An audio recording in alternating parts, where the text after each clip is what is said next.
I'd like to welcome you to our online presentation, Photographing the Galapagos with Natural Habitat Adventures.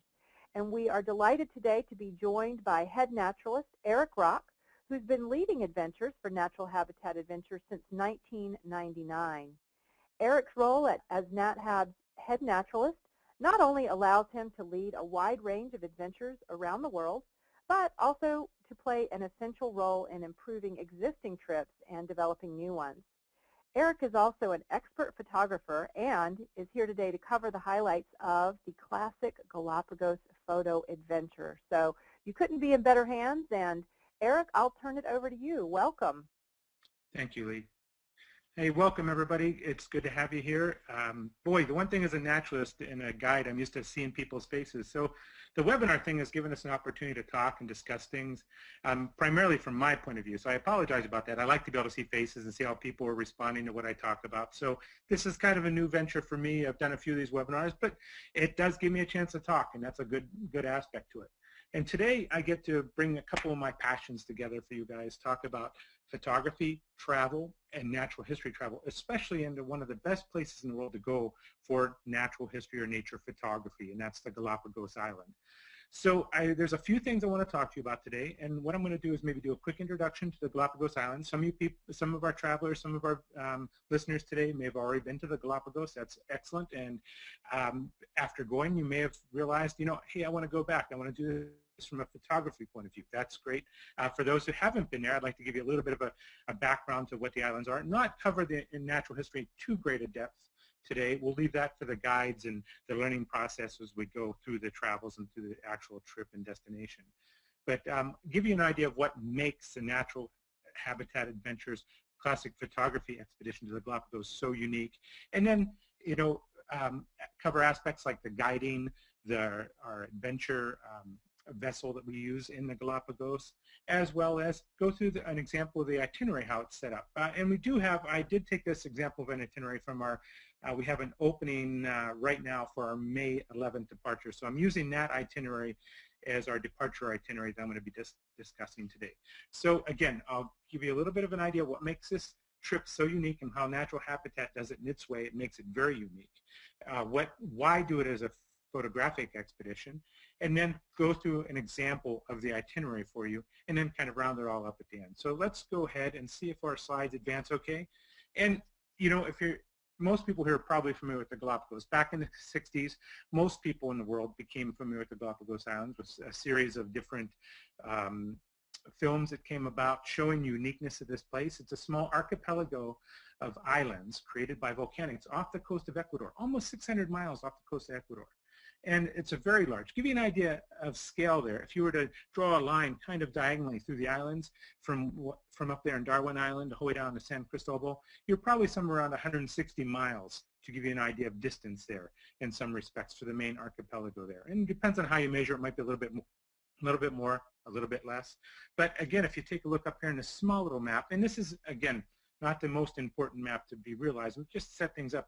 If you look up here, again, we're sitting off the mainland coast of Ecuador, and it is administered as a national park by the government of Ecuador, and sits straddling right over top the equator. If you look, the equator goes almost right through Wolf volcano here, which also helps add to the specialness of this place. And let's go ahead and talk about that before we go into some of the details of our trip. Again, it's an archipelago pretty much comprised of volcanic activity developed by volcanism, makes it pretty unique in its location, but also in the way it was produced. As a hot spot in the middle of the oceanic floor, developing and into the series of islands that we see there today. And the age of the islands varies on when they were produced and how they moved across the landscape with plate tectonics. Again, I'm not going to go too much into that now, but the guides, as we get into that part and you get into the actual travel, if you do this destination, you'll learn a lot about that, or you have that potential. Along with that, oceanic currents, primarily coming up along the coast, the western coast of South America, the Humboldt Current, brings with it nutrients and cold water from much further south, which drives a thriving ecosystem around the islands themselves into a huge established marine reserve, which helps establish the rich biota. I love that word, biota. The rich natural history through the living organisms that live on the islands too, and how they came about being on those islands. Whether you're talking about underwater, or if you get above land and or above water and on land, you're talking about, say, the terrestrial landscapes. Here, the plants themselves and how the stories that they tell and how they made it to the islands, whether it's the lava cactus here on one of the lava flows on Fernandina Island. There are many different stories to be told on how the different plants got there. And our guides and the leaders of these trips in the Galapagos are very, very good at bringing about that information and what makes it unique, along with the other organisms that made their way there. I think most people have heard about the fabulous marine iguanas that make the coastline habitat their home, and also great photographic opportunities as well. So let's go ahead and explore, this rich ecosystem a little bit more, and how these different organisms have come to make it a unique place, not only through their presence, but how about just their colors alone. In some cases, like a Sally Lightfoot crab. There are animals here that you can find that you have trouble finding anywhere else in the world, but they call the Galapagos home. And not only does that help make it a special place to photograph and unique place to explore through the natural history and through your camera, but along with that, it gives you a chance to get up close and personal. And and our photographic tour is designed to give you more time to do that. I think if most people, if they've been to the Galapagos on a regular destination, a regular trip, they probably felt sometimes they might have been a little bit rushed, where maybe they're waiting for a particular photograph to occur. In this case, I was just hanging out with a Nazca booby along one of our landings, maybe on a trail along the shoreline, and just watching him preen, figuring, you know what, if I just had a few more minutes to wait for him to lift his bill up, that might be the photograph as he looks off into the distance. Here, it just happened to work out that as he lifted his bill up, there's a feather in the bird's bill, and made for a great photographic opportunity. By having a little bit of extra time at a particular site, gave me that opportunity to do that. And that's kind of how this trip as a photographic expedition came along. So that's what we're going to spend our time talking about, the fabulous opportunities offered by the Galapagos and how natural habitat has come about, bringing that all together in this classic photographic expedition. And another nice thing about these islands developing where they did, with these rich resources and all the wildlife and the nature that made its way to these islands over the eons, is they developed pretty much without any land-based predators. So they really just go about their business completely ignoring humans for the most part. And I'll caution you that there are some trails you're going to have to watch your step, not only because the trails are a little bit rough, but also you don't want to step on some of these animals. They've gotten so accustomed to just having people around. As long as you're not in a threatening situation, they go about their business. And another thing, it adds to the unique photographic opportunities of spending time in the Galapagos Islands. So let's go ahead and change our theme a little bit as we travel through this and give you an idea of what the natural habitat experience is about. And coming from the guiding perspective of myself, I have to tell you up front, and from my point of view, it's the guides. In this particular departure, we've put our best guide. Actually, I have to step back and tell you, working over the years with different guides in the Galapagos, I have to say overall, they have the best guides in the world for helping people understand about an ecosystem, understand about the natural environment of a particular and how it's evolved, how it's developed, and how it's come to be. And our guides that we bring in on our Galapagos trips from the Galapagos Islands, like Roberto up in the top left and right below them, Gustavo, these guys live on the islands. They are the best of the best. I can honestly say that I've traveled with a lot of guides in the Galapagos, and natural habitat makes it a major priority to really search out the best and bring the best guides into interface with our travelers. And then the gentleman on the right-hand side, we'll be talking about Zappa a little bit later on, maybe bring him into the discussion and talk about, or I'll bring in more influences he might have in on the trip. He's actually coming aboard as our photo leader. He's a South American himself, from Brazil. I met him a few years ago in the Pantanal. And this guy has the passion for the photography and the natural history like what Roberto and Gustavo have for the landscape there. And the three of these guys put together are an incredible dynamic group of guides that can go further than any other group of guides in bringing about a photographic tour of the islands. With the natural history background from the locals, they help you develop and bring out what you're seeing in your photography. And with Zappa there to show you you know, maybe the best ways, help work with you in technique and angles, things like that, creative aspects as well. Bring that out of the trip. Many times I've heard people say when they come back from a trip, it's like, wow, this is really unique to have this opportunity to learn about the natural history, but also have somebody help me with my photographs as well. And again, Zappa working with our crew of guides from the Galapagos, I really can't expect and would never expect any group of guides to do a better job in this. And besides that, they'll treat you like family. I mean, they're really remarkable guides. So without me tooting their horn too much, if you guys want more information on their accomplishments, on their backgrounds, on their bios, just go to the Natural Habitat website, or if you're lucky enough you have one of the Natural Habitat catalogs, you can look up the guides in those pages and I'll give you more information on them. Again, not to toot their horn too much, but I do want to point that out. That's really a major part of bringing this trip together is these guys know how to slow things down and allow you to experience more, not only from the natural history standpoint, but really to develop the photography aspect of this trip to as well as anybody could and beyond. So let's go ahead and talk more about the trip. Another aspect to this trip that makes it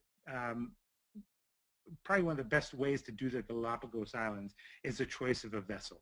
Now, we will always put, if you take a look at the logo that I put up at the very beginning of the slideshow, we will always put the wildlife or natural history experience above anything as far as accommodations and you know, the different types of foods and things we experience along the way. So we looked around, we looked at the different boats, and probably the best balance of all these things with the best itinerary, we've chosen the Letty. That's our expedition vessel for this particular trip. She's very, very comfortable, and she's also Paramount has the best itinerary developed for the Galapagos Island and for this sort of trip. Take a look inside just to make sure that you have an idea of how comfortable the vessel is. You can see the stateroom there, spacious.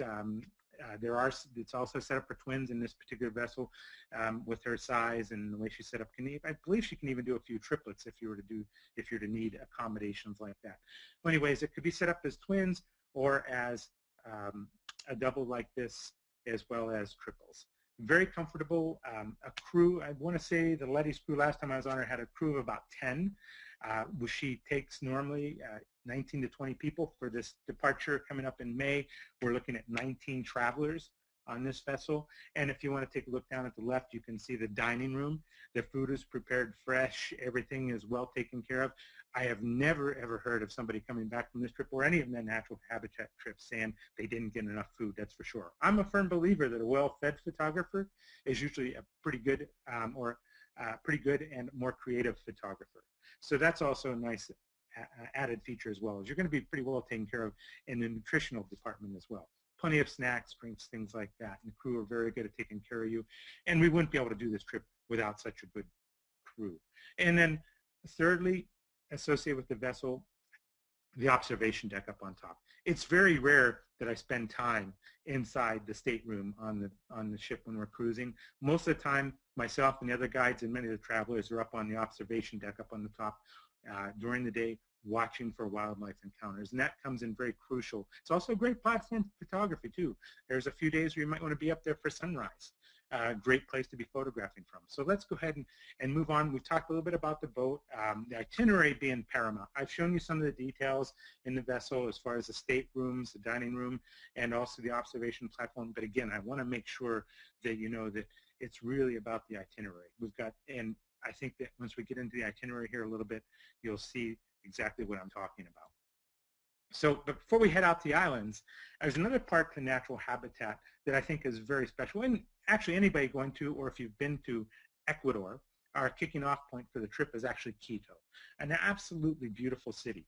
And before we head out onto the islands for our expedition into the islands themselves, we have arranged, and I always recommend for travelers going a distance like this, almost any place nowadays, even if you're traveling across the U.S. or from one country in Europe to the other, or even across the UK, I usually tell people, you know what, schedule a day ahead of time. With so many things that can go on nowadays in airports and flights and weather, you know, give yourself, you know, you're putting this kind of effort into a trip, give yourself a little extra time on the beginning of the trip for buffer or safety zone in case something were to happen, you need to follow up. Maybe it's something simple as you forgot something, you need to run to the store and get something. A little extra time on the beginning of the trip helps get you there and ready to experience it as best as possible. And Quito, I couldn't think of a better city to be kicking this trip off in because we have opportunities. We do offer a city tour around the beautiful city of Quito. If you've been there, you know exactly what I'm talking about. The colonial downtown area is beautiful. The cathedrals, the homes, the businesses, the local landscape, the views, beautiful and great for photography. But if you're a photographer, the one thing I'd highly recommend, Zappa is going to be in there early also, and he's going to be helping to lead a trip up into the Otavalo region for the market there. If you haven't had a chance to experience the Otavalo market, it's one of the best markets in the world. You know, I would never compare and rate them on scale. This one's the best, but I'll tell you what, I've been to a lot of markets around the world, and photographically, visually, this is one of the most impressive. It's very hard to find anything that's more impressive than this, with the amazing people, the Otavalan people, as well as the produce, the different things they bring in the market. Now, I'm not going to sit here and tell you everything's always, you know, super easy. Sometimes the images don't fall right into your lap at Otavalo. I will tell you, it's one of the more difficult markets in the world to take photographs. Really, the people there are a little bit more reserved about that and don't necessarily like somebody just coming up and taking a photograph. That's why Zappa is there, as well as our local guides, maybe Roberto Aguilar. They'll be there. Some of the local guides will be able to help you break down those boundaries and help you capture some of those images. When something might seem a little bit distant, there's always a chance to open up opportunities for photographs along the way. And even the travels up into the highlands from Quito to Otavalo are worth the effort just to photograph the local landscape and the scenery as you go too. And it's a wonderful extra. If you get in a day early, you've got yourself covered for being there. You're ready. Why not take this opportunity? If you just want to get ready and save your energy for the trip out to the islands, you can rest around Quito at the Hotel Colón there we use in town. You could do a little walk around the community there, around the city there, and just take it easy and be ready for the next day then when we kick off our journey and we actually make our way out to the island. So let me show you here. So we're going to be doing this flight from Quito out to the islands, out to the Galapagos Islands, and we're going to actually land here in San Cristobal. That's going to be our kicking off point now. Again, I'm going to go more into the details of the itinerary. Now, I've included some photographs here. Most of them are mine. I have borrowed a couple from the office. The crew at the office have been really good. You know, all of us have a lot of experience in the Galapagos, so they sent me images to say, Eric, I'd really like this to make it into the slideshow because I think it really portrays this aspect of the trip. And so I've included a few of those images. So I'll take you on a little visual tour and I'll tie it together with maps. And I think maps are very valuable for understanding where you're going and what you're doing. And so starting out in San Cristobal here, we're flying to the airport, and we're not going to spend much time there. We're going to head right out, and we're going to make our way north. And I'll show you here on the map in just a second, but just to give you an idea, we're at San Cristobal Island. We're going to head to Genovesa. And you see almost all these islands have at least two names. There's the Spanish name, and then there's the English name. In most cases, I'll refer to them in the Spanish name, just out of respect, since it is an Ecuadorian park, and it is administered by the Ecuadorian government. I will refer to them in their Spanish names. We can follow along on the maps, okay? So let's go ahead and continue our tour. Now again, we're going to kick off right away. We're going to get off the island onto the boat and start traveling. And all along the way, actually, usually even before people on the boat, many photographs are taken. Whether it's maybe a sea lion laying down on the dock or a couple of birds fishing right around the dock as we're kicking off, to maybe the frigate birds as they're soaring along above us and following in our turbulence of the aircraft or of the vessel as we cruise along the coastline, making our way to Genovesa. So one of our first opportunities is actually to get in the water. We've got right now, as the itinerary stands, we plan to do some snorkeling, get in the water on near a small little island where there's a lot of young sea lions to hang out with. And here's a point for me to mention underwater photography. Now, the Galapagos Islands are amazing world-class dive destination. This is not a diving trip. That itself is a special way of seeing the islands. That's for sure, as a dive trip or a dive expedition. But we will do some snorkeling. In fact, almost every day you'll have at least one opportunity to get in the water. And if you snorkeled before, you're going to love it. If you snorkeled in Galapagos, you'll know it's one of the best places in the world, and actually one of the easiest places in the world to snorkel. Not only with say sea lions, maybe sea turtles, some of the diving birds like the cormorants. It's amazing the amount of fishes, some smaller, some larger. It's an amazing destination for snorkeling. Now, some people, maybe you've never snorkeled before. It may be a little intimidating at first, but oftentimes some of the easiest way to learn is snorkeling off the beach. And our guides down there are really good in helping people get more comfortable with seeing the water or seeing this underwater world from this new perspective. And you know, with digital photography and some of these new digital point and shoots that have come out underwater for a small investment, if you haven't already made it, you know, and you want to try shooting underwater, it's amazing what you can do. Now, the more experience you have snorkeling, or if you've been a diver and you're real comfortable with snorkeling, the more images you can get. But there's a strong learning curve with these digital cameras and also with our guides helping you with the snorkeling. So if you're just starting out, you can still get plenty of great images just with a little digital point and shoot by taking underwater. And all the underwater shots I've included in this have just been not a huge fancy camera system for underwater photography, just a digital underwater camera, a little point and shoot that you can pick up in almost any camera shop nowadays. It's good to a couple of, you know, maybe to 30 meters or so. Trust me, if you're snorkeling, you're not going to get any deeper than that anyways. And as long as you don't drop it, your camera shouldn't get any deeper than that either. So let's go ahead and explore. So a little snorkel with sea lions, and then we set sail again, still making our way to Genovesa. And as we kick off our trip from San Cristobal, we're going to go right by Kicker Rock, which is probably one of the most, well, photogenic rock or spires that stick out of the ocean there off the coast of the island as we make our way to Genovesa. So we're going to plan on being there. Right now our schedule has us there around sunset. And as we cruise around the rock, it makes for great scenic or landscape photographs. Iconic, actually. You know, if you've been to the Galapagos, once you've seen Kicker Rock or had a chance to photograph it, you'll recognize it almost from any angle. It's really a beautiful spot in our travels. Now, to continue along, I don't want to take up too much more time. We're going to make our way up to Genovesa. Genovesa is a pretty unique opportunity because it's actually a collapsed volcano. It's the top of a volcano sticking out of the water. You can actually sail right into the middle of it.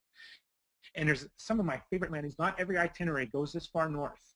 We're sailing overnight, so we can be there in the morning and take a full advantage of the day of exploring on the island.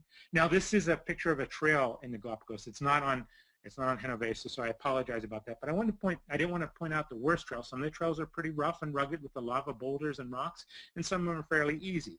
I'm going to give you an example of what a middle-of-the-road type, I shouldn't say middle-of-the-trail type of trail would look like. Sand in between rocks. You know, you have to keep a watch where your footing is. Good, solid footwear. Well, don't look at Roberto in the front. He always wears sandals almost all the time. The only time I've ever seen him really put on hiking boots is when you get him up into the high mountains. But see, good sturdy walking shoes are perfect for this kind of trail. A walking stick, or if you're a photographer, a monopod comes in very handy for a little extra stability while you're looking around and photographing. And then from there, the experience comes alive with the critters or the animals that live on the island. And probably one of the iconic images to photograph on Genovesa were the red-footed boobies, as well as many other birds call these oceanic islands home. Genovesa give you a nice mix so you won't get tired. Seriously, you're not sure sometimes what you should be photographing. There's so much going on around you. In May when we're there, that's exactly how it is. So as you travel along the island, exploring along the island, all these photographic opportunities unwind in front of you. So spending time, the guides are there to help you watch and learn. And again, the more you learn, I think the better photographer you become by taking that extra time. And these guys aren't going to rush you off. If you're into a really good situation now, they're going to try to balance, you know, your time photographing with other things you might want to photograph down the line. And so the idea is not to have you feel rushed, but to feel like you can travel along and get as much as possible and have good opportunities. So these guys are really good at balancing that for you. And then after we're going to do a couple of landings on Genovesa, plus also a snorkeling opportunity. Since the boat actually sails into this collapsed volcano, you actually sail right into the caldera, and you're surrounded by it on all but the open side. It's an opportunity to do some incredible snorkeling. There's some snorkeling from the beach there if you're not more comfortable with it, but I highly recommend if you get a chance to get in and snorkel some of the walls, the wildlife, the organisms that bring themselves out to you. It's a remarkable opportunity to actually snorkel inside an island that is a collapsed volcano. Pretty amazing place. And if you've been there, I'm sure you know what I'm talking about, but an opportunity that I never, ever pass up. So let's go ahead and travel on from Genovesa, and let's make our way south. We're actually going to head down to Santa Cruz Island on the north side of Santa Cruz there. So up at Genovesa, we're north of the equator. We cross back down to Bacas Beach or Las Bacas Beach, do a little bit of time, maybe some snorkeling, exploring on the beach, and then we're going to move up. We're going to come back to Santa Cruz Island later. So we're just going to do a quick, this is definitely worth a stop here for the wildlife concentrations here, but also we're going to go to North Seymour, which is one of my favorite, well, I got to tell you, I'm going to say one of my favorite. All these islands are my favorites when it comes to the wildlife. And it's amazing how much I go back expecting, and you hear about, oh yeah, you go to this island, you're going to see the marine iguanas, you're going to see the land iguanas, see the sea lions, the blue-footed boobies, all this. And you know, each time I go, even though the same characters are there, the play that is played out is almost always different. It's amazing the different trips you can have from one trip to the next. Even though you're going to see some of the same creatures, you never know what kind of surprises. And I know that the guides are very good at taking advantage of that. You know, they work there, you know, they've worked there almost their entire careers. They know what's special to not only to you, but also what's special to that particular departure as well. And they're not going to pass up an opportunity to jump into pangas, to maybe go look for other photographic opportunities, like just some dolphins here that were showed up off the bow of the boat. So get off and do a little closer up exploring. And likewise, when you make landfall, they're going to walk along and point out some of the special characters of the players on these different beaches and trails, like the land iguanas on North Seymour there. Also, I think everybody likes to photograph blue-footed boobies. I've never passed up an opportunity myself, and always looking for that opportunity as well. And so some of the critters that you find on this island might be a little bit different. We might have opportunities to see them a little bit later on. Here at North Seymour, it's a great opportunity to see the frigate birds up close, as there is a nesting colony right on the island itself, sometimes very close up, sometimes flying over, some of the different behaviors. And the guides are there to help bring that out of the experience as well. They're not going to leave you, you know, pretty much on your own and tell you, you know, a little bit of information, let you photograph. They're right there with you the whole time.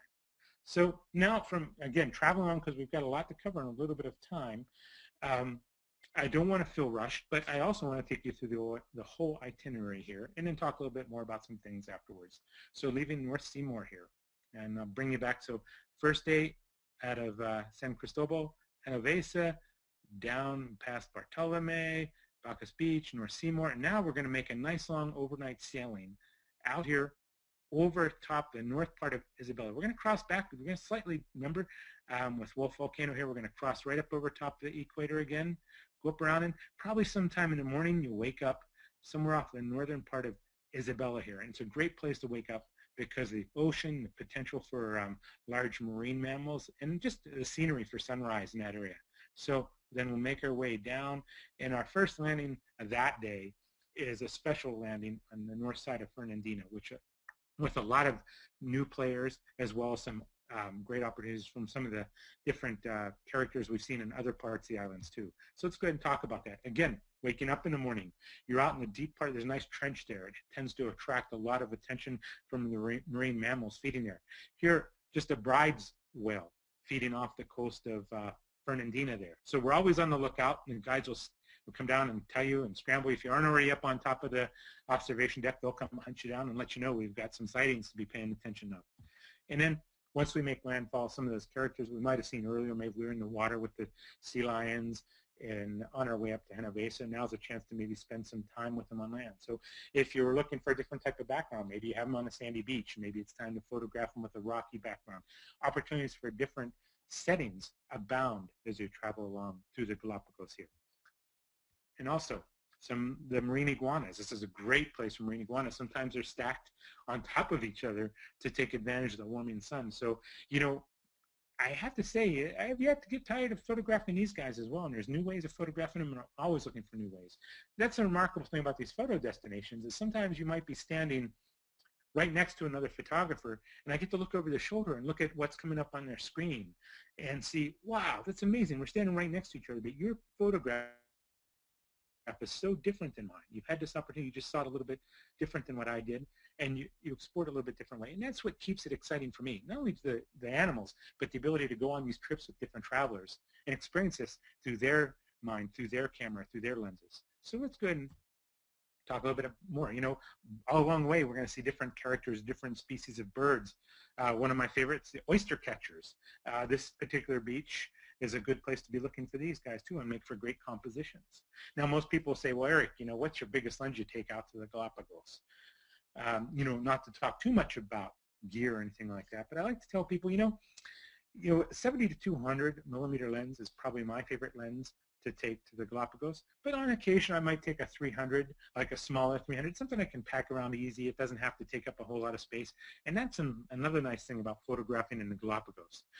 You don't have to take a whole lot of gear along with you, as long as you take a nice moderate zoom and then a wide angle lens. You've got most things covered, but every now and then it's nice to reach out to about 300 millimeters. And there are some nice zoom lenses nowadays that are fairly small, that take you out to about 300 millimeters and give you quite comparable images to this. So again, it doesn't have to have, this is one place you don't have to lug big heavy lenses along. A lot of the digital point and shoots nowadays, not only do they have excellent characteristics as far as the files, the images they create, but also the optics and small little zooms that are built into them can give you remarkable images too. And a lot of my travels lately, I've been carrying some more of these more compact cameras along, so I don't have to carry all the heavy gear. I think they stated in my introduction, I've been working for Natural Habitat for a few years now. Well, I've gotten older over those years too, and I continually catch myself taking less and less gear along, primarily because it's a lot of gear to schlep sometimes. So the less I can get away with, hey, the better. And the modern technology has allowed us photographers, or people who want to explore through photography, an opportunity to cut back a little bit in that gear that we take. So that's a nice bonus to going to the Galapagos nowadays. And also, another bird that's adapted to life in the Galapagos without land-based predators, the flightless cormorant. It's kind of taken a turn almost like the penguin has in most other parts, where they've evolved or they've adapted to not having predators on land. They've become better swimmers, and by doing that, they've traded off flight. And the flightless cormorant, one of the first places in Fernandina where you can possibly see them. But this isn't my favorite image of these guys, but is my favorite image of their eyes. And if you get a chance to see these guys up close and personal, even better, photograph them up close and personal, look at the intense blue of the eyes of these birds. And that's what, if I were to give you a challenge, if you go to the Galapagos, here's a challenge for you. See if you can bring out the little details in a simple portrait like a flightless cormorant. An otherwise drab bird doesn't even really have very well developed wings. They have just these small little stubs of wings. But look at the whole world of detail in a simple eye of a bird like this, or I shouldn't say a simple eye, but in an eye of a bird that's adapted to going back to the ocean and surviving pretty much on the ocean, only coming along to shore to maybe rest on occasion, and then to nest and hatch out its young. So amazing bird if you look at the details in it. So we're going to explore around. These western islands are the youngest islands. As the islands drifted across, you'll learn about how they aged and drifted across the seabed or the ocean floor there. As we're going to leave Fernandina, we're going to head over to Isabella. And there's a couple of different things we're going to do on Isabella, and we'll talk about that here real briefly. First off is a panga ride. And let me go ahead and tell you a little bit more. I thought it was important to mention panga. If you haven't had a chance, a panga is a local word for the boats, the small motor boats we usually use from going to shore from the boat, or from shore back to the main vessel. This is a great way to explore an adventure, especially up close and personal down at a lower level for photography like this. Here in a case, following along with some dolphins. But also it gives you an opportunity to get in close with the bigger ships, like the vessels we go off exploring in. To take an 84-foot expedition vessel in close to shore, that'd be a little bit dangerous and wouldn't be recommended. But by taking pangas, we can get in close and explore a little bit closer. And I should mention is this, oftentimes if we're going to shore for snorkeling events, or maybe we're going to drop people off to do a little deeper water snorkel on one of the reefs or maybe along a wall, we'll use the pangas to do that. And for people who don't want to snorkel that particular time, oftentimes the guides will work out for you, and I've never seen it not work out, where if you want to do some exploring by panga, you can maybe explore the coastline there where everybody's snorkeling by panga. So just because you don't want to go snorkeling, or maybe you don't want to make a particular landing, there are other opportunities that these guides will work out of the itinerary for you. So when you look at the itinerary, whether it's on what I'm talking about, or you're looking at Natural Habitat catalog or online, you'll see, I like to say a simplified version of the itinerary, because the guides there really work harder at making it as special to your departure as possible and individual needs. They're very, very good at that. So nobody ever really feels left out. Maybe you're traveling with somebody who isn't really a die-hard photographer. Hey, we do a great job with that, and I know the guides down there will keep them, they're not going to just let them sit off on their own. They're going to sit there. They'll spend the time explaining to them what they're seeing, if they have special interests like birds, or maybe they're interested in the geological events of that area. They'll talk to them and spend that time. Everybody gets the equal amount of attention, and it's a great opportunity for everybody to interface with the guides as well. So let's go ahead and, pangas are great for getting in close to shore so we can explore other types of ecosystems here in the Galapagos Islands, and probably one of my favorites, again, the mangrove swamps, the mangrove coastline, because there's a lot of life here, a lot of, whether it's small wading birds feeding, also you find a lot of fish come into this area, whether it be golden eagle rays, spotted eagle, or sorry, bat rays, cow rays, maybe spotted eagle rays coming in closer to shore. Sharks oftentimes will patrol these waters because of its richness of smaller fishes, sea turtles, but also, you know, sometimes simply just a close-up view of the mangrove landscape is a wonderful way to spend some time photographing, looking at the details in the landscape. If you've had a chance to travel, I hope there are some travelers online today that have had a chance to travel with me, because you know that I like to look at all aspects of the ecosystem as a potential photographic opportunity, even something as simple as a single red mangrove spike. It's just set seed and started from its propagule and started to make its way up into the sunlight. Also, from the shoreline, you might see some of these guys now. Out in this area is a good place to be looking for the Galapagos penguin. Another bird, you know, as a penguin, made its way up those coastal cold water currents and found life in the Galapagos isn't too bad, with plenty of fish being concentrated there with the convergence of the currents and the opportunity to go ashore to nest.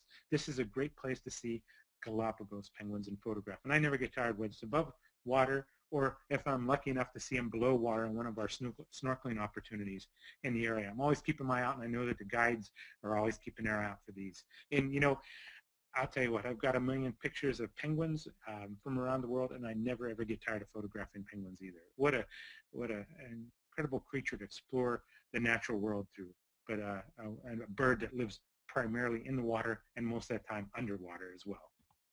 So we're going to explore maybe a couple of land. Once we leave our panga ride here, we'll make our way up the coastline. Again, this is all good area to be looking for marine mammals, whales, and as well as dolphins. And to make our way up the coastline, maybe another landing up on as we make our way north on Isabella, and then we'll make our way over to Santiago Island as we start making our way east again. And again, we're going to cross over the equator 2 more times there as we go north with a visit to Santiago Island as we start making our way again. And again, always looking for marine mammals for photographic opportunities as well.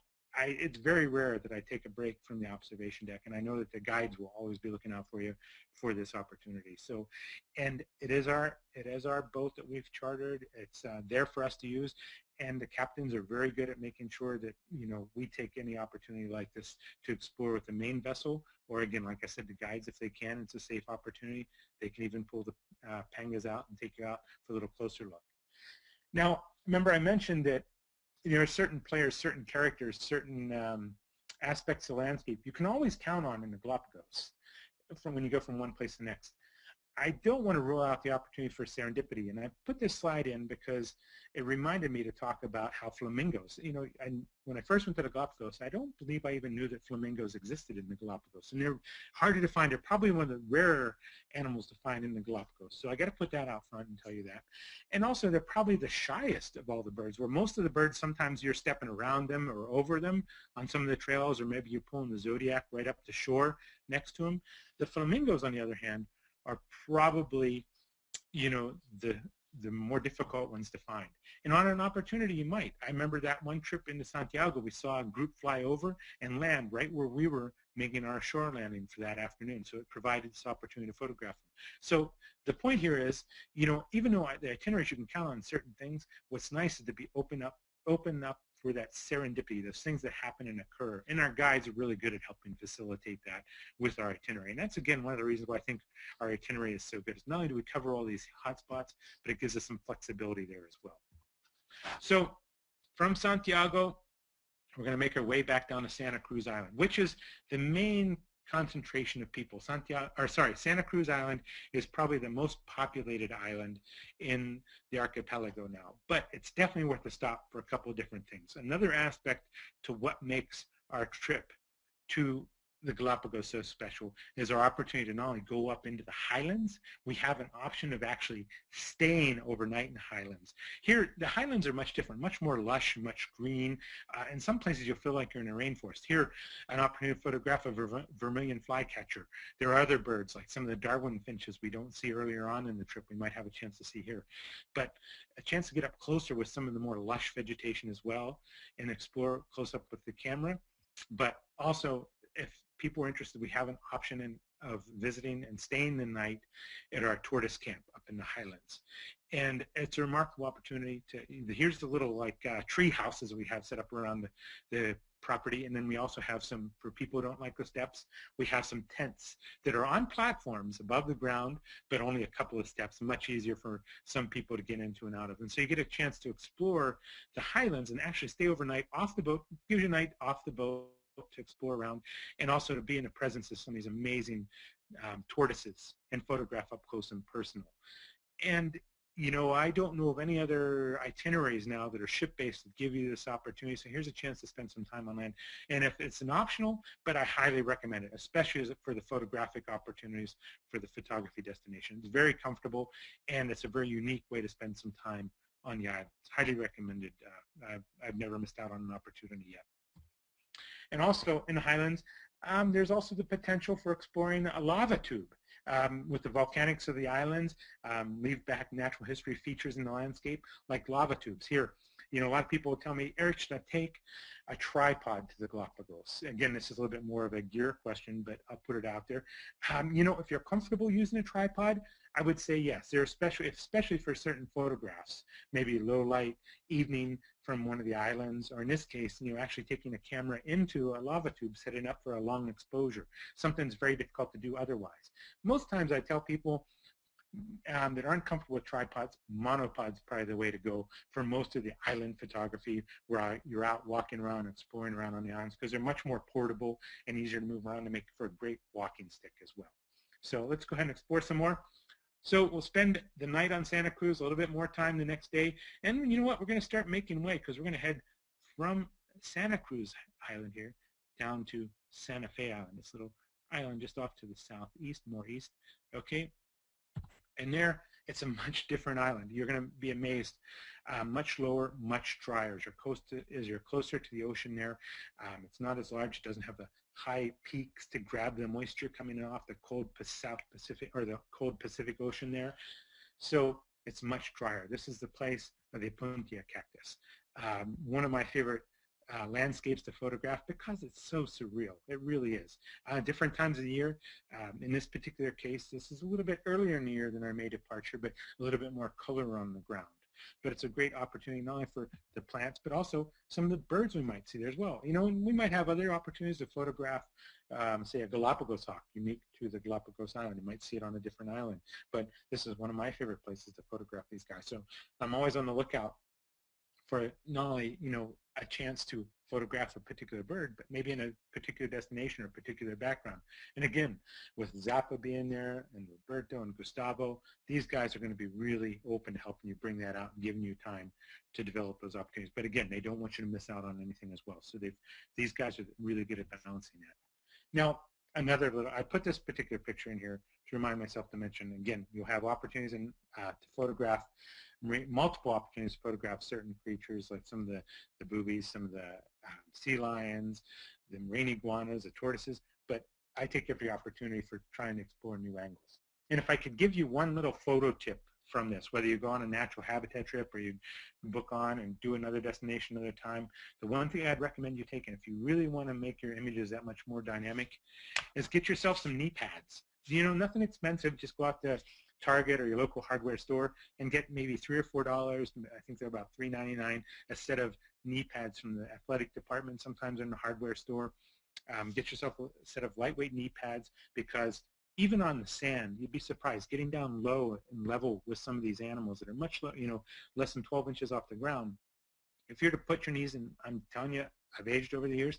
I get down closer to their level. I've got my knees on the ground. And, you know, they get sore pretty quick. You can imagine what it's like on the lava rock in some places. It could actually cut you and scrape you up pretty bad. But if you want to get down low where the more dynamic pictures are, get a light pair of knee pads. You'd be surprised. It's actually quite complimentary tan lines you come back with after wearing those knee pads with a pair of shorts. So that said, we're starting to wind up our itinerary now as we start making our way from down here at Santa Fe to San Cristobal. And we'll start talking about winding things up. We've had a few opportunities to photograph some of our different characters along the course of our trip, the different landscapes and different opportunities to get in the water, either photograph or enjoy and learn. But we start making our way to our last island, where we started, San Cristobal. And here, before we leave, we're going to stop at the Visitor Center, the Galapagos National Park Visitor Center. It's another opportunity, and probably my favorite place to photograph the Galapagos tortoise. So getting down at their level again, spending the time developing that opportunity. Not only is it a good place for photographing tortoises, but it's a good place to maybe photograph some of the other birds we haven't had a chance. Sometimes the finches there can be easy to photo, and some of the best places to photograph finches, as well as the mockingbirds. I haven't shown you any pictures of some of the smaller birds, mainly because I want things to move along. Trust me, if you let me dig through my slides, we could be here all day, but your time is valuable, and I also want to leave a little bit of time for questions as well. So we finished up. You can see we made our trip around the islands as we made our way up to Genovesa, down to Santa Cruz, North Seymour, out around Fernandina, Isabella. We've taken in Santiago Island, as well as back to, as we made our way back to Santa Cruz and Santa Fe and San Cristobal. A pretty good loop. You know, I think what most people who would go there for less time wouldn't get a real good sense of the diversity of this trip and all the photographic opportunities it entails. So we finish up our trip with a flight, then back. The guides are there with you the whole time to make sure you get on the flight, and then, or it should help you get onto the flight, make sure everything goes smoothly, and then leaving the Galapagos, flying back to mainland Ecuador, back to Quito. And you know, I'll tell you what, if you spent the extra day and you did the town tour, or short town tour, or Otavalo Market, I'd recommend maybe if you wanted to spend a little extra time, maybe spend an extra day. Again, the photographic opportunities abound. And there's a lot of Ecuador there, not only from the Amazon basin on the eastern side, the highlands, beautiful, wonderfully diverse cultural landscape as well. There are many different opportunities to explore in Ecuador. So don't just, if you're going to go this far and you want to explore other parts of Ecuador and surrounding areas, there is plenty to offer. Let's go ahead and wind things up a little bit. I hope I didn't put too many people to sleep on this particular slideshow and talk like I did with this particular sea lion, but it reminds me to go back to my basics. You know, it started out, you know, I wouldn't be doing what I'm doing now if it wasn't for natural habitat. It's been a great mesh for me. They allow me to work with my passions and spend time with incredible travelers like yourselves in these remarkable destinations. But it also goes back to just the way I was brought up, my parents being very important, and my father all along saying, hey, there's no guarantee there's a tomorrow. You really got to, you know, enjoy every single day. Whether it's lounging on a beach in the Galapagos with a sea lion like this, to just getting out and adventuring. I really wish you guys that opportunity to do that, or enjoy it and vicariously through other people's photographs. Sharing, enjoying the company of others goes a long way into enjoying every moment of our life. So thank you guys for giving me this opportunity. And again, hopefully I've helped you out with the exploring opportunities that maybe the Galapagos Islands present to you as far as a photographer, a natural history photographer, or somebody just likes to want to get out and enjoy nature through maybe a camera lens, maybe not. Maybe you want to just use your binoculars. In some cases, just, you know, enjoy the up close and personal wildlife. In the Galapagos, there's really not a better place in the world to get up close and personal with so much wildlife so easily. And so with that, remember we talked about what makes the natural habitat departures, the guides, the expedition vessel, unique itinerary, as well as you know, the chance to spend time with a small group of people and a remarkable landscape. So thank you guys for giving me that opportunity. And again, I welcome you to spend some more time asking questions here as we round this up. Just a picture of Roberto, again, sharing some time with some travelers at a photograph. I think they were photographing maybe a tortoise here. And so spending some high quality time. And so thank you for giving me this opportunity. And we'll go ahead and finish up there.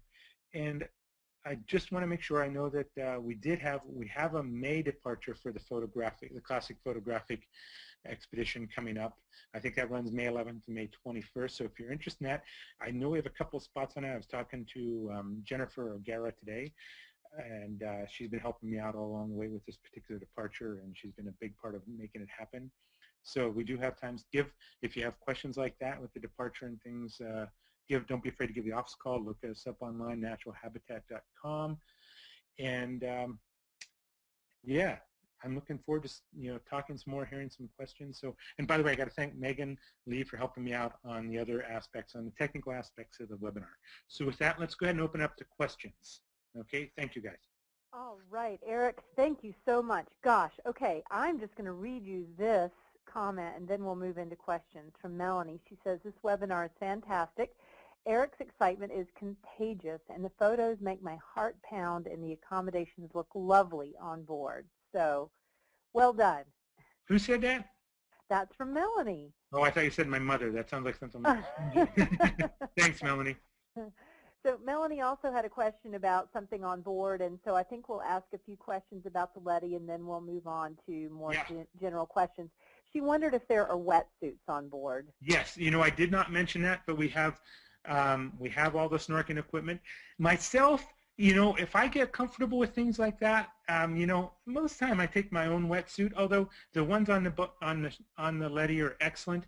I tend to travel with my own snorkel gear a lot, but I know it can add a lot of extra bulk to carrying around. But I do if you're a person who gets set in your ways with, and you've done some snorkeling and stuff, and you've got a mask you know fits and you're comfortable with, there's no problem taking it along. But yes, we are well stocked with the snorkeling equipment, fins, snorkels, masks, and wetsuits on the boat. Okay, terrific.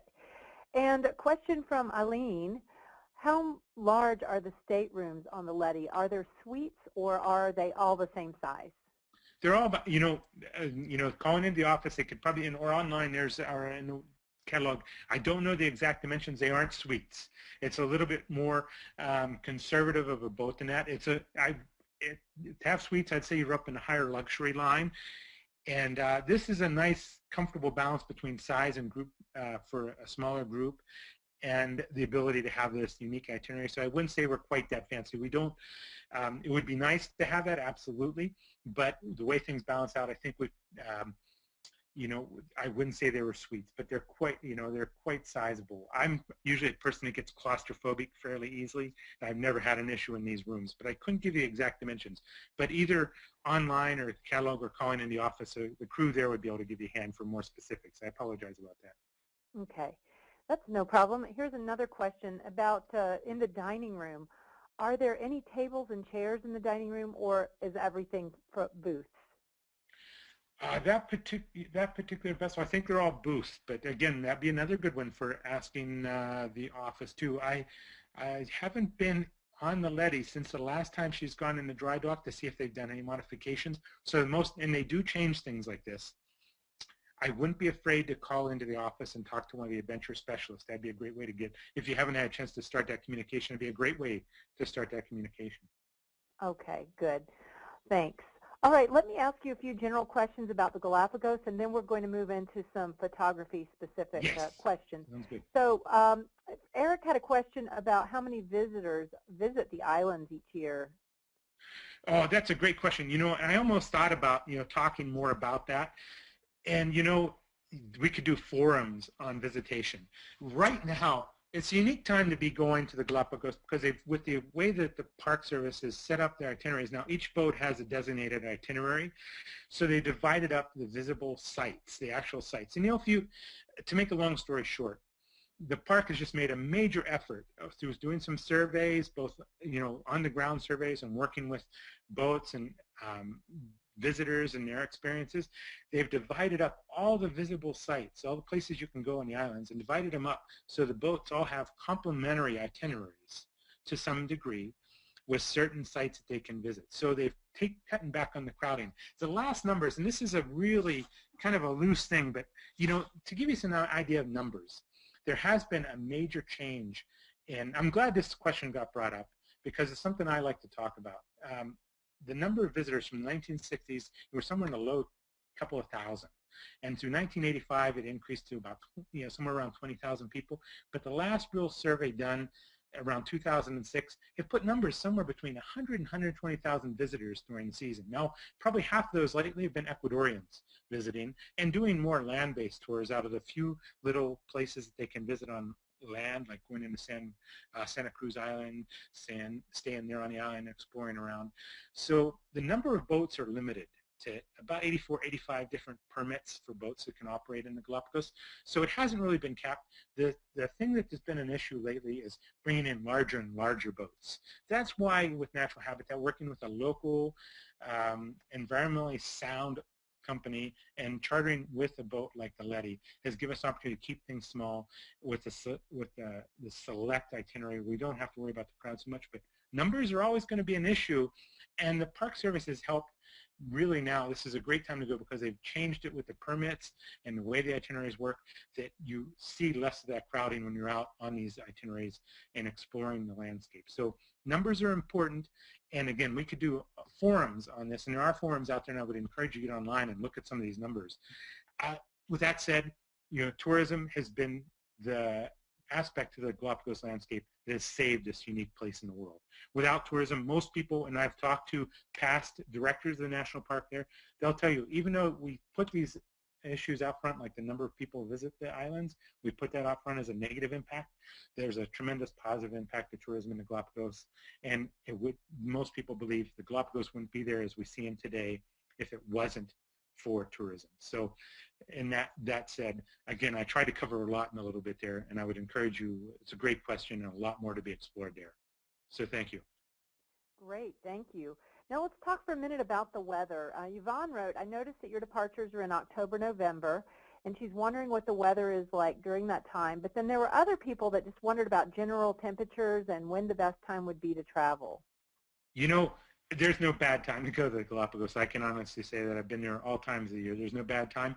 If you talk to somebody who lives on the islands, I'll tell you, you call them in April to say, oh, it's been so wet, it's been amazing. And you go down there and yet things are a lot greener, but you don't feel the humidity so much. If you go up higher into the islands, like in the highlands of Santa Cruz, you might get a little bit more rain from the cooler air coming off of the ocean current. But, for most travelers, you're very rare down at sea level to see a storm cloud come up. I remember one time out on a panga ride, we got rain at sea level, which in this particular, I think we were just off Santiago Island, and this rain cloud came in and it actually got wet while I was out on the ocean. That was the only time I've ever had that happen. So remember, it's going to feel warm and dry. That May time of year when we go for this particular photo destination is a nice time. You'll see temperatures during the day can be up in the mid to high 80s, and it might down in some of the hot afternoon part of the day, might even reach into the 90s. Now that time of day we're either repositioning the boat so you can take it easy up on the deck with a cool breeze, or you might be in the water snorkeling at that time of day, which is how we try to plan it. So that warmer time of the day, you're not on land, you're not feeling that more of a baking influence from the desert landscape. So, the subtle differences, I think most people who would feel it and sense it are the people who live on the islands. For somebody just going there for a short length of time, the difference from one season to the next isn't that great. And, one of the things for photography, since I am primarily hitting this from the photography standpoint, I was talking to Jennifer O'Gara, who helps out. She's the one that does a lot of the detail work for these type of departures, especially for the Galapagos.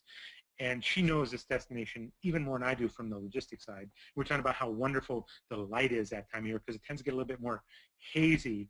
You have that afternoon haze and you get the light streaming in underneath it as sun goes to set, and sunrise. You get some really beautiful light that time of the year. So that's one of the reasons why this May departure is great for a photo destination and for that time of year. Good questions.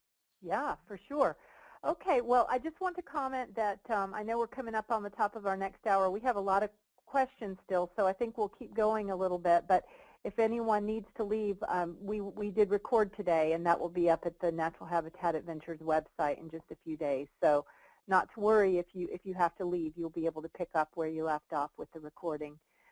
This is a question from Michelle. Her schedule will only fit in the March 16th trip, but that's not a photography trip. She's wondering if the guides will have any sort of photography background, if they might be able to give her some extra time and advice on that journey. Always they'll have that. That's why these guides are so diverse, and that's why we work with them, is they're so very, very good about that. The trade-off will be the trip won't be quite as curtailed towards photography, so you'll be covering, maybe there'll be a little bit more of a need to move along a little bit faster from one place to the next, but yet, so you won't have the specialist photo guide on board.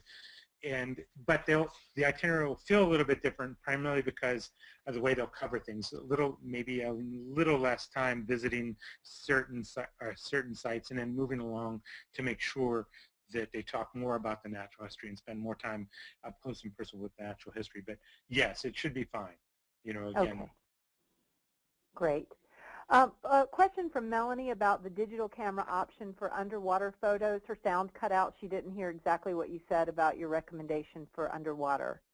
Oh, nowadays what's nice is, I've got some, I've actually using my wife.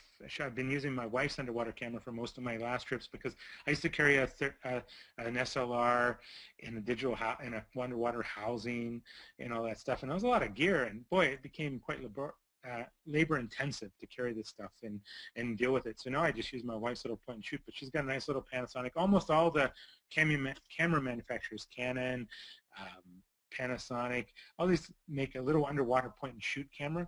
As long as they're good to about 30 meters, that's more than safe than what you'll need for this particular trip. And they're usually only a couple $100. Now, we say that nowadays and throw around the number like a couple $100 like it's nothing.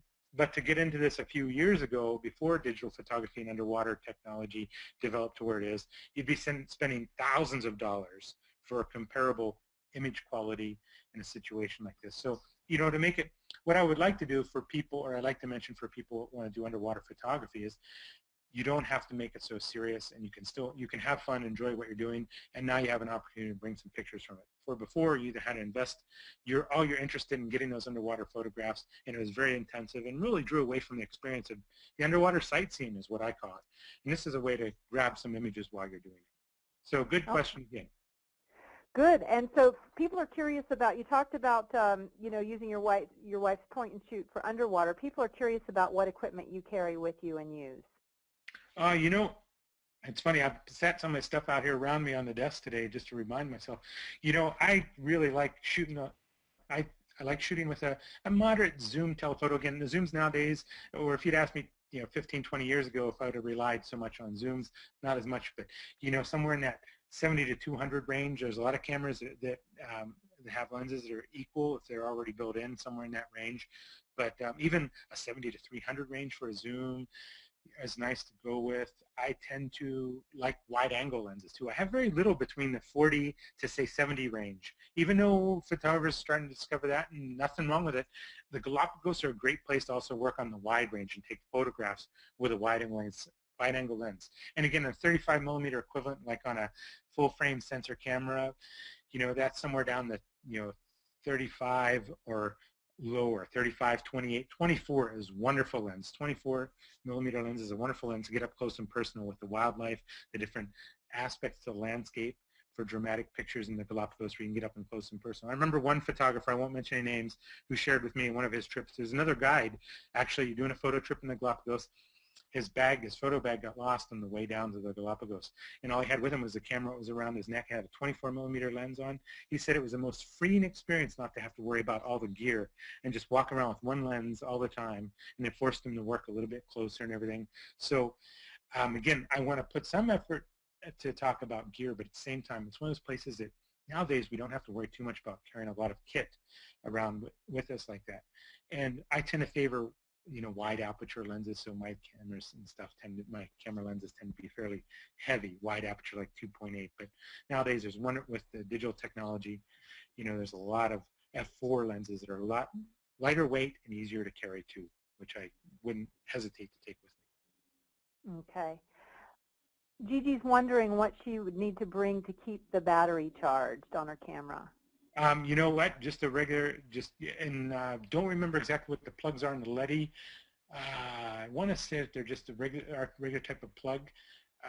Online, actually on the Natural Habitat website or in the pre-departure information, if you've traveled with Natural Habitat before, we give you an amazing amount of information about the details of each trip and each departure.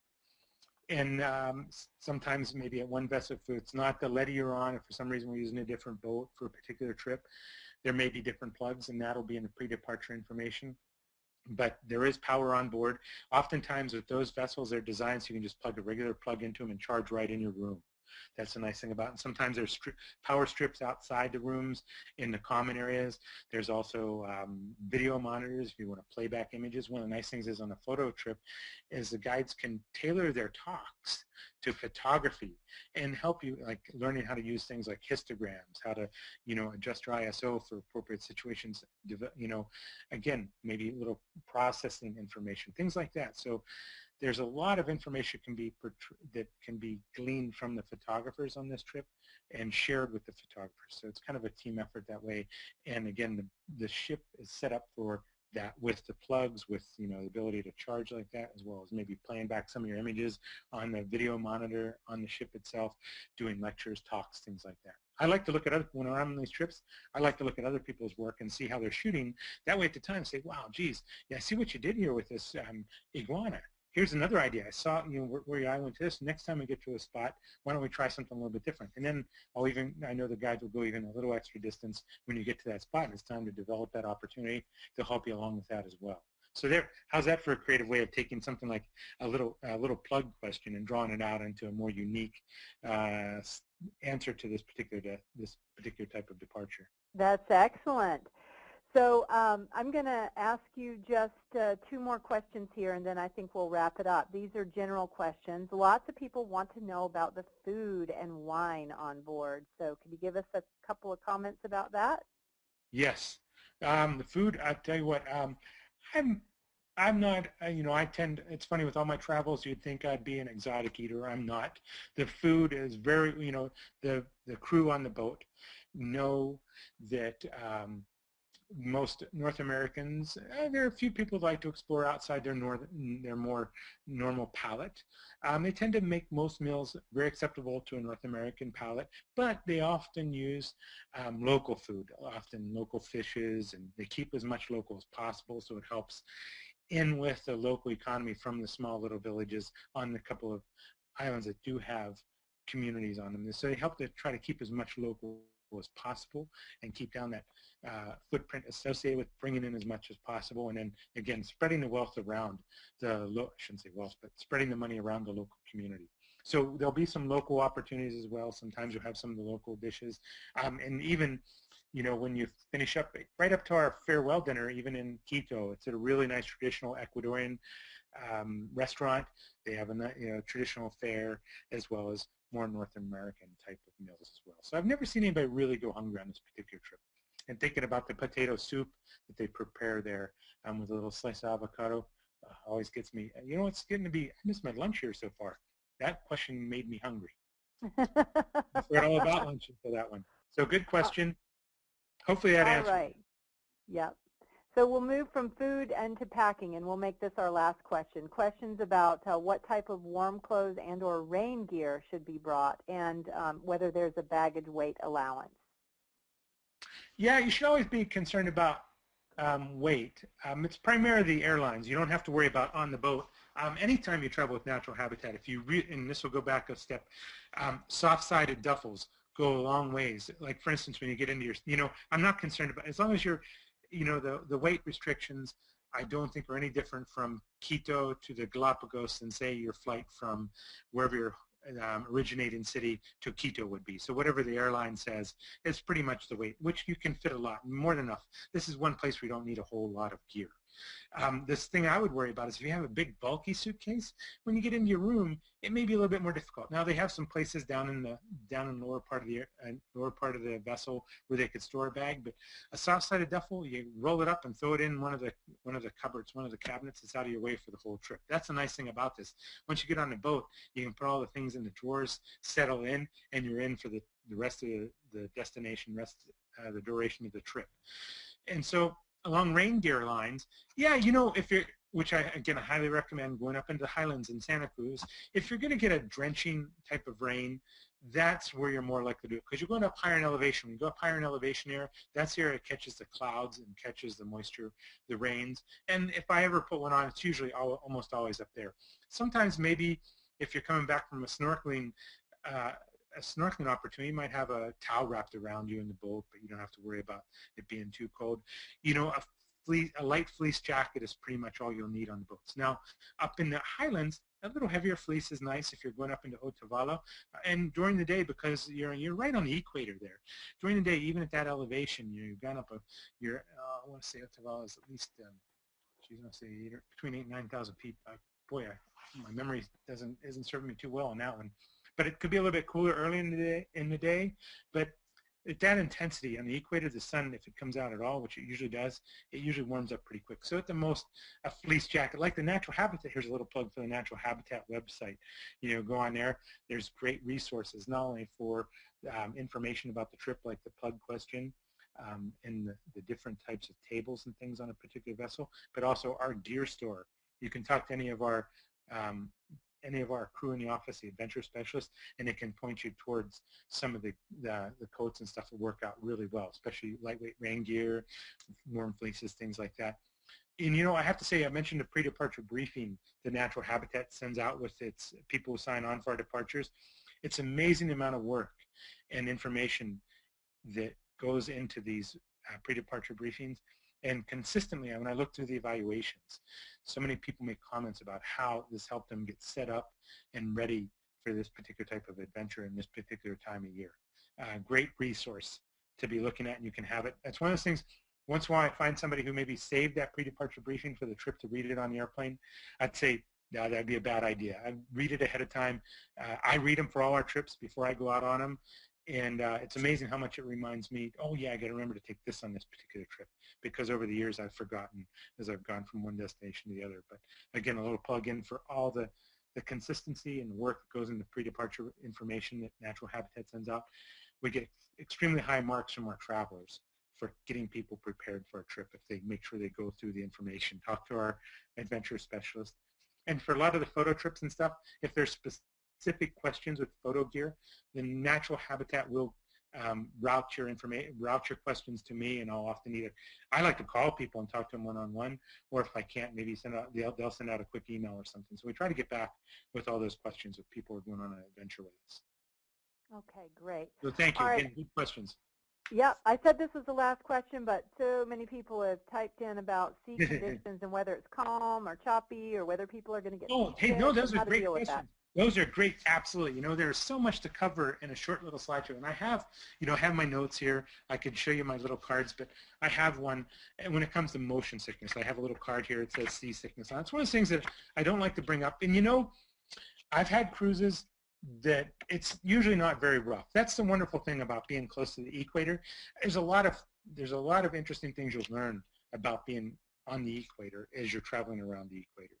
And you know, it's very rare we get big storms on the equator. It's one of those things that just doesn't happen. Big storms are just an anomaly that to that area that, you know, most of the time it's fairly consistent. You'll have some rougher waters on those longer crossings, like for instance the first night going from San Cristobal to Genovesa, you're crossing north. That tends to be one of the rougher crossings. And you notice we do those longer crossings or those longer repositionings of the boat at night. When most people are horizontal in their bed, maybe they've taken some motion sickness pills, makes you sleepy anyways. It's pretty rare outside of the first day that you get somebody really showing the effects of motion sickness. It's kind of funny. People get on the boat and they ease into it. And that first night might be a little bit rough for a couple of people. But, you know, maybe on a cruise, I can't remember the last time I saw 2 people get motion sick on one cruise. It's usually maybe just one person sensitive to it and they're feeling really bad. Maybe somebody feels sick and actually gets sick, but it's not that common. It does occur because each of us is different. You know, on a boat, you know, it's moving, but it's, again, most of our the times we're going to be in rougher waters, and I'll stretch it and say rough, where it has the opportunity to have some bounce to it. It's going to be at night when most people are sleeping. So that's one of the ways this itinerary is designed, and it makes it a lot easier on people. Okay, So good question. Very, very good question, and well worth taking the time for. Good, thank you. Okay, well, I think we will stop it there. We could probably go on for another hour with questions, but I think we'll stop it there, and we'll send anything that was unanswered over to Megan and the team in the office, and they can follow up as needed. So, Eric, is there anything else you would like to share with the audience before we close today? No, hey, thank you guys very, very much for spending the time with me. You know, I look forward, if you ever have a chance to, you know, approach me on the street, on the trail, I hope we have a chance to meet face to face. Please introduce yourself and love to share the time. If it gives us enough time, we can sit down, have a cup of coffee, and talk about anything about photography. Anybody who hangs out with me, local photographers here, or people I know around the world, they know I love to talk about photography. I love to talk about travel, and I couldn't think of a better way to do that than meeting you on a trail or over a cup of coffee somewhere. So thank you again for giving me this opportunity to talk about the Galapagos and our photo departure.